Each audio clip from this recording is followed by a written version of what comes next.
আজ আমরা রান্না করব কলা গাছের থোড়। প্রথমে ছোট ছোট কুচি কুচি করে কেটে নিতে হবে, ঠিক এইরকমভাবে। সামান্য সর্ষের তেল দিয়ে কুচি করে রাখা থোড়টা দিয়ে দিতে হবে সম্পূর্ণ। পরিমাণ মতো নুন অ্যাড করে দিলাম, যে যার মতো নুন নিতে পারেন। পরিমাণ মতো হলুদ অ্যাড করে দিলাম, তারপরে কিছুটা পরিমাণ জল দিয়ে দিলাম সিদ্ধ হওয়ার জন্য।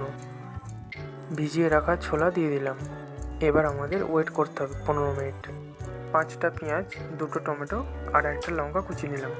50 গ্রাম আদা, 25 গ্রাম রসুন আর লঙ্কাটা বেটে নিলাম ভালো করে। এরপর গরম কড়াতে সর্ষের তেল দিয়ে দিলাম, সামান্য পরিমাণ জিরে ছড়িয়ে দিলাম। এবার কুচিয়ে রাখা পেঁয়াজ দিয়ে দিলাম। এবার সর্ষের তেল কিছুটা পরিমাণ দিয়ে ভালোভাবে এটাকে ভাজতে হবে। টমেটম দিয়ে দিলাম। যখন পেঁয়াজটা লাল লাল ভাজা হয়ে যাবে তখনই টমেটোটা অ্যাড করে দিতে হবে। এবার আমাদের ভালো করে ভাজতে হবে।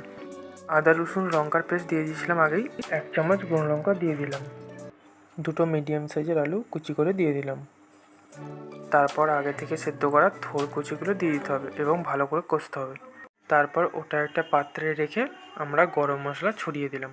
এই থোড়ের রেসিপি একবার ট্রাই করে দেখবেন, খুব দারুণ খেতে।